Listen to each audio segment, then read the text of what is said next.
Habari zenu, habari zenu, habari zenu. How are you? How are you feeling? How is everybody doing? How was your week? I hope you're okay. This is Pamela. This is Tujengane na Pamela, na bado tuko katika maongezi ya mambo ya ndoa. So leo nataka nije differently. Nataka niongelee a story. Nataka nikupe story. Give me 10-15 minutes of your time. It's worth a listen. Nataka nikupe summary ya kitabu ambacho nilikisoma a few years back.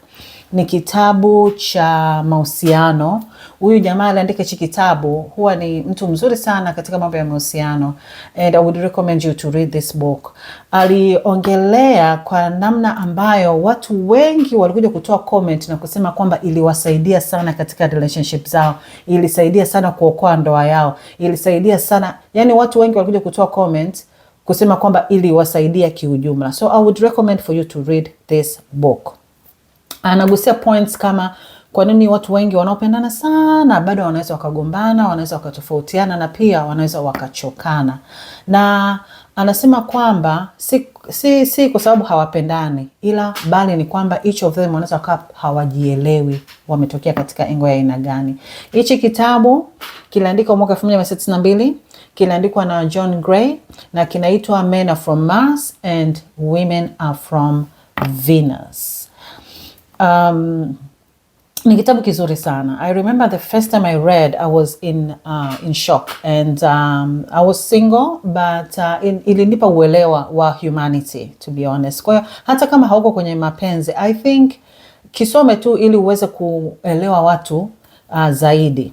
So as I said, mwaka 1962, huyu ni maarufu sana John Gray aliandika kitabu ambacho kinaitwa Men Are From Mars and Women Are From Venus. Na katika kitabu hichi huyu jamaa anavyokuwa anaandika, the way he explains in this book, anakufanya unafikiri sana. Ni kitabu ambacho kinafikirika, kinakufanya unakuwa una question na kukupa kwamba huyu ndio maana alifanya hivi, huyu ndio maana ana act hivi, yeah? So anaanza hivi. Imagine zamani sana katika galaksi ya mbali kulikuwa kuna sayari hizi mbili tofauti. Moja ilikuwa inaitwa Venus na nyingine ilikuwa inaitwa Mars. Na katika hiyo Venus kulikuwa kuna watu wanaishi wanaitwa Venusians ambao ni wanawake. Na katika sayari nyingine ambayo inaitwa Mars walikuwa wanaitwa Martians ambao walikuwa wanaishi ni wanaume. Na kwa sababu walitoka sayari tofauti, walikuwa hawajuani or anything. Wametoka sayari tofauti, kwa hiyo tabia zao zilikuwa tofauti. Wanavyoongea, wanavyofanya kazi, wanavyofikiri, wanavyoonekana, kila kitu kiko tofauti. So walikuwa na tamaduni za kitofauti na za kipekee. Sasa tuanze kuhadisia hawa Martians ambao wametoka Mars na ni wanaume. Martians wao walikuwa wanapenda sana kufanya kazi kwa bidii. Na identity yao ilikuwa katika kutumia nguvu. Yani yeye identity au yeye muonekano wake ni katika competence na katika kufanya kazi. Na ni mtu ambaye alikuwa anajivunia sana akisema kwamba I can do this, I can fix this. Na hivyo ndio alikuwa anaonyesha love. Na hiyo ndio ilikuwa ni njia pekee ambayo yeye alikuwa anaweza kujisikia kwa ni mwanaume, ni mtu au ana feel valuable. Lakini pia katika mawasiliano, the way alivyokuwa ana communicate ilikuwa ni tofauti. Tutaenda kuangalia Venusians walivyokuwa na communicate. Ila hawa wanaume Martians ambao wametoka Mars walikuwa wakiongea hawapindishi maneno. Wao ni straight to the point. Na hakuna mazungumzo marefu ya hisia, how are you feeling, hapana. Ni moja kwa moja kiwanaume. Kwao conversations ilikuwa lengo lao ni moja tu, unielewe na solve a problem. That's it. So if there's a problem, Martian atakusikiliza kidogo, atakwambia fanya hiki. That's it. Walikuwa wanaelewana. Lakini pia kitu kingine interesting kuhusu Martians ni kwamba walikuwa wakipata stress, yeye ni anapenda kukaa kimya. Atakaa kimya na hataki kuongea na mtu yoyote. Atataka tu kwenda sehemu, ajifiche, akae, awaze, atatue, atafute solution. That's it. Kwa hata Martians mwingine walikuwa kimwona Martian ana shida, walikuwa wanajua wanamwacha. Yani hiyo ndio solution kwao, kwamba mtu aende. Nowadays we call it a man cave, si ndio? Kwa hiyo ataenda, atatafakari, atakaa kimya, atapanga, atapata suluhisho yake, and then that's it, amemaliza. Hataki maswali, hataki umfuate, hataki umkumbatie. Huyo ndio Martians. Hiyo ndio dunia yao waliokuwa wanaishi. Na kuhusu upendo wao, the way walivyokuwa wana show love ilikuwa ni kukufanyia vitu, kukufanyia kazi, kuleta yani uone physically kwamba atoe mahitaji, atoe pesa, aende kazini, arudi. Hapo ndo amekuonyesha love na kutatua matatizo. Ukileta shida yako akupe solution, hapo ndo amekuonyesha love. So hiyo kwao, hiyo love of act of service ilikuwa kwao ni kukufanyia vitu physically. That's Venusian, Martians. Sasa ndio kwenye wanawake ambao wametokea Venus na wanaitwa Venusians. Wao walikuwa wana utofauti sana na au Martians. Walikuwa wana utamaduni wa kuwa relational, walikuwa na relationship na connection. Walithamini sana kushirikiana, kukaa pamoja, kuzungumza, kujaliana hali, how are you feeling, kuonyesha hisia. So for them, maisha yao yalikuwa hasa ni connection. Walipenda kukaa pamoja, kuongea na kujua watu wanajisikiaje.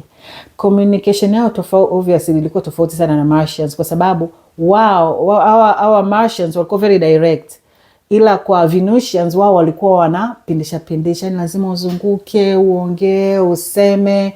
Na kwa sababu hiyo ndio ilikuwa ni tamaduni wao, kwa the rest of the Venusians walikuwa na respect that, na watakaa na watakusikiliza. Na hata kama hautatoa suluhisho katika problem ambayo anayo, Venusians yeye alikuwa na respect kwamba umenisikiliza, umenipa muda wako, umenikumbatia, umenijali, yani hiyo ndio ilikuwa kwao, umenionyesha love. Ila pia their love language ya kwao ilikuwa ni words. I love you, I care for you. Sio kama hawa Martians. Wao love language yao ilikuwa ni kwenda kazini, kuprovide, kufanya hivi. Wao ilikuwa ni ile connection, ile kuwa na quality time, kusema words, yani I actually have to say it, emotional intimacy. Kwa hiyo wao love ilikuwa inaonekana zaidi kwenye kuwa present na kuwa intentional.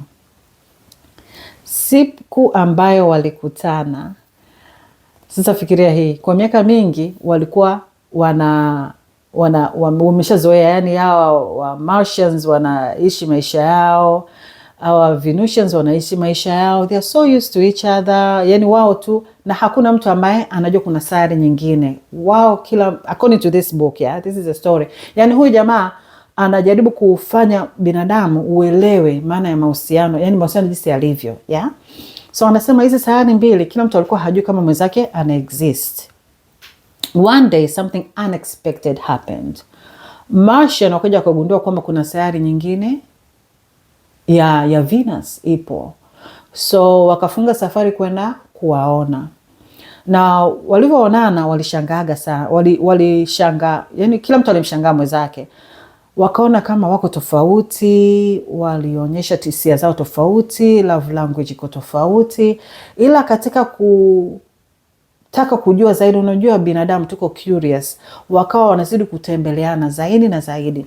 Wanatembeleana, wanajuliana hali, na the more walivyokuwa wanatembeleana, wakawa wanavutiwa with one another zaidi. Na walivyovutia zaidi, wakapendana. Walivyo fall in love, wakaamua kila moja wa pack their bags, wakatafute sehemu sasa moja ya kukaa. Yani isiwe Venus, isiwe Mars. Unajua in this terminology you can say mwanaume anatoka kwa baba yake, mwanamke anatoka kwa mama yake, wanakuja wanakaa katika nyumba yao pamoja. Kwa hao wakaama katika sayari zao, wakaenda kukaa Earth. Na hapo ndipo shida ilipoanza. Kwa nini? Kwa sababu pole pole wakaanza kugundua kwamba kila mtu yuko tofauti, kila mtu anafikiri tofauti, kila mtu anapenda tofauti, kila mtu anafanya kazi tofauti, and kila mmoja akawa anajua na mimi ndio niko normal, wewe kwa nini uko hivi, wewe inabidi huwe kama mimi. Na kuona kwamba huyu ndio ana tatizo, mimi sina tatizo, kwa sababu wote walikuwa katika dunia zao, no, that's how they were used to kufikiri, kufanya kazi and all that. Na huo ndio mfano wa ndoa halisi, kwamba mwanaume unamwona mwanamke ni kitu cha ajabu. Kwa nini najaribu kuongea na wewe hivi, wewe unaongea hivi? Kwa nini nikikwambia hivi unalia? Na mwanamke anamwona mwanaume wa ajabu, kwa sababu mwanaume ametoka kwenye nyumba yao, ana bageji zake, ila pia namna ambavyo wanakuwa wanafikiri ni tofauti na vile mwanamke anavyokuwa anafikiri. Ametoka kwenye nyumba ya baba yake na mama yake, na pia vile ambavyo tumeumbwa tunafikiri tofauti. Hichi kitabu honestly it's worth a read. Tuweza kutoa mfano, let's say mwanamke ametoka kazini, na huu ni mfano ambao I relate. Umetoka kazini, umefika nyumbani, kuna kitu kimetokea kazini, I want to talk to my husband. Na mara nyingi ukiwa unamwambia mwanaume kitu, unamuelezea, wao automatically they want to offer a solution. Shida hii imetokea, kwa nini ukumwambia hivi? Kwa nini ukufanya hivi? Ukirudi kesho fanya hivi au fanya hivi, au inabidi usio na usasi, achana nayo. That's how men are. Lakini for us women tunataka utusikilize, kwamba nikiongea wewe sikiliza tu my frustrations, I want you to hear me, I just want to let it out. Na hata kama haina solution, as much as nimeongea na umenisikiliza na umenirespect, yani solution kwangu tosha. Ila kwa mwanaume, kama ukikumbuka our Martians, akiwa anakuja anakupa solution, yeye ndo anahisi huo ndo wanaume. Yeah? Kwa hiyo anapokuwa anakupa solution na mimi na reject, mwanaume anakuwa anaona kama kwa nini nampa solution nataka kuichukua? Ingekuwa nimempa mwanaume mwenzangu angekuwa ameichukua, lakini wewe kwa nini naichukue? Na mimi kwa mwanamke, ukikumbuka Venusians wanapokuwa wanakaa unamsikiliza, na wale wanawake kwa sababu wanaelewa namna ya kusikiliza, mwanamke anakuwa anajiuliza, kwa nini hataki kunisikiliza? Ameboreka. Yani hataki niongee, hanipendi. Kwa hiyo ukisoma hichi kitabu kinakupa uelewa wa kuona kwamba wanaume wana operate tofauti na wanawake. Na vile tunavyokuwa tuna react to one another, tunavyokuwa tunagombana na kupishana au hata kuchokana, si kwamba hakuna upendo, bali tumekosa tu kuelewa kwamba huyu anatokea kwenye dunia tofauti, mawazo yake yako tofauti, na huyu kwenye dunia tofauti na mawazo tofauti. Kwa mpaka hapo tukikaa chini na kuelewa mahali ambako tumetokea na tukaamua kuchoose ku understand one another, hapo ndipo relationship inaweza ikaanza kueleweka. Interesting, kwenye Biblia kuna hii verse ambayo inasema kwamba hii ni Peter 3 verse 7. Kuna andiko linasema kwamba wanaume wanapaswa kuishi na wake zao kwa maarifa. So it's even biblically inamwelekeza kabisa mwanaume aishi na mwanamke wake kwa maarifa. Yani tumia akili, tumia hekima, ishi, kwa sababu huyu kiumbe, Biblia inasema kwamba huyu kiumbe si wa kawaida na si vile ambavyo unamchukulia. Kuna maarifa ambayo inabidi uyatumie, kwamba umsome, umuelewe, tafuta vitabu usome uelewe hawa watu ndio maarifa yenyewe. And honestly to tell you the truth, I think it's vice versa as well. Hata sisi tunabidi tuishi na wanaume wetu kwa maarifa. Ila pia Ephesians 5:25 inasema wanaume wapendeni wake zenu. Na interesting thing ni kwamba upendo wa kweli hauanzi kwa kumbadilisha mtu, bali unaanza kwa kumkubali mtu, kwa kumuelewa mtu jinsi alivyo. So siri ya mahusiano, especially katika hichi kitabu cha Men Are From Mars and Women Are From Venus, hayafanikiwi kwa kusema kwamba wewe kwa nini hauwi kama mimi niko hivi inabidi uwe kama yanafanikiwa pale utakapoanza kusema kwamba nataka nikuelewe umetokea wapi, na nikuelewe una feel vipi, na yani tuelewane. Hapo ndipo mwanzo wa mahusiano bora. So when a Martian understands a Venusian and vice versa, mnaelewa tofauti zenu, ndio hapo strength inapoanza kuonekana. Na instead of kuwa na conflict, mnaanza kuwa na uelewa zaidi, na I feel like amani na furaha na everything good inaanza kuonekana. So kitabu hichi ukikisoma ukakielewa, utakaa ukijua kwamba watu wengi huwa hawaharibu mahusiano kwa sababu kukosa mapenzi, ni kwa kukosa uelewa. Na kama umewahi kuhisi hueleweki katika mahusiano au umewahi kumshangaa mwenzako na kusema kwamba mbona simuelewi tabia zake, huenda si kwamba tatizo ni kubwa kama hivyo unavyokuwa unafikiri. Ni sababu lugha tu ni tofauti ya mapenzi. Kwa hiyo badala ya kuuliza kwamba kwa nini huyu mtu hanielewi, jaribu kuuliza kwamba ninawezaje kumuelewa mwenzangu? Ninaweza kumuelewaje vipi zaidi ili niweze tu kuishi vizuri katika hii ndoa. Kama umejifunza kitu katika hii video, kindly share, comment and like ili niweze kufanya video zaidi. So until next time, take care of yourself. Bye.